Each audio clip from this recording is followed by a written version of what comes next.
क्या आप यह जानते हैं कि इतिहास में कई जगह यह वर्णन किया गया है कि राजा पोरस सिकंदर महान की पत्नी के राखी भाई थे।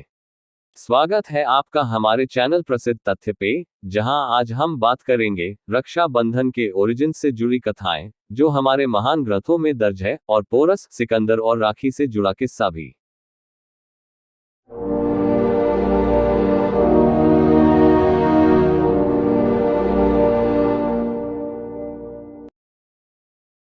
यह लगभग 320 बीसी की बात है, जब सिकंदर महान अपने साम्राज्य का विस्तार करने की कोशिश कर रहा था।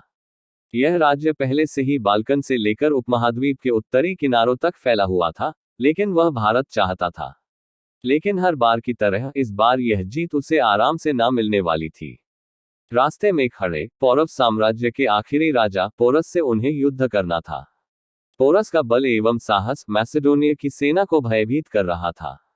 कथा है कि सिकंदर की पत्नी ने राखी के त्योहार के बारे में सुना था, इसलिए उन्होंने राजा पुरु के पास राखी भेजी और अपना राखी भाई बनाने का प्रयास किया। पोरस उसे अपनी बहन के रूप में स्वीकार कर लिया।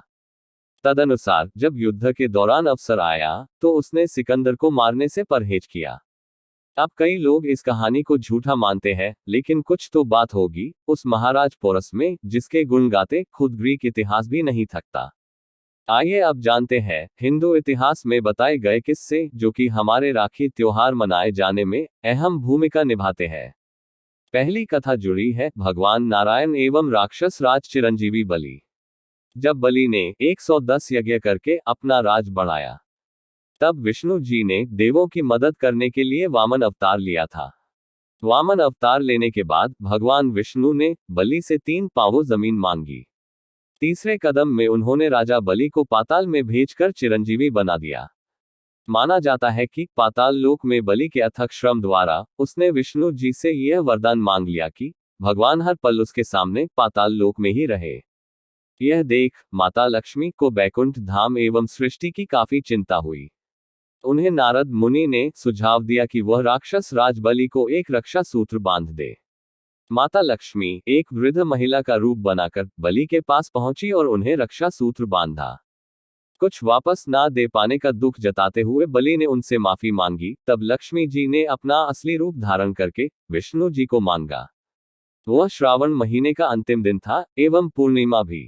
आज भी उसी दिन राखी मनाई जाती है। राखी को लेकर महाभारत में भी एक कथा का जिक्र है। इस कहानी के अनुसार के वध के समय श्री कृष्ण की उंगली कट गई थी। वासुदेव की उंगली से खून निकलते द्रौपदी ने देखा तो वो घबरा गई और उन्होंने तुरंत अपनी साड़ी का पल्लू फाड़ा और श्री कृष्ण की उंगली में बांध खून का निकलना बंद हो गया। यह घटना भी सावन महीने की को हुई थी। इसके बाद श्री कृष्ण ने उनकी रक्षा करने का वादा किया, जो उन्होंने पूर्णता निभाया। कई लोगों का मानना है कि इस घटना के बाद से राखी का त्योहार मनाया जाने लगा। महाभारत काल में ही युद्ध के दौरान श्री कृष्ण ने युधिष्ठिर को सुझाव दिया कि उनके सैनिक उनके रक्षक हैं, इसीलिए उन्हें अपनी सेना के साथ रक्षा बंधन का त्योहार मानना चाहिए। आखिरी कथा हमें मिलती है यमराज से जुड़ी हुई। यमराज यमुना के भाई थे। वह इतना व्यस्त रहते थे कि उन्हें अपनी बहन से मिलने का समय करीब 12 साल तक ना मिला। अपनी दुविधा उन्होंने माता गंगा को जाहिर करी। माता गंगा ने कहा कि तुम्हें जाकर अपनी बहन से मिलना चाहिए।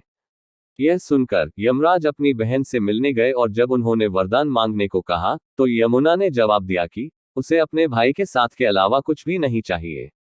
उस दिन श्रावण पूर्णिमा ही थी। वीडियो अगर पसंद आई हो तो वीडियो को लाइक और चैनल को सब्सक्राइब कर दीजिए।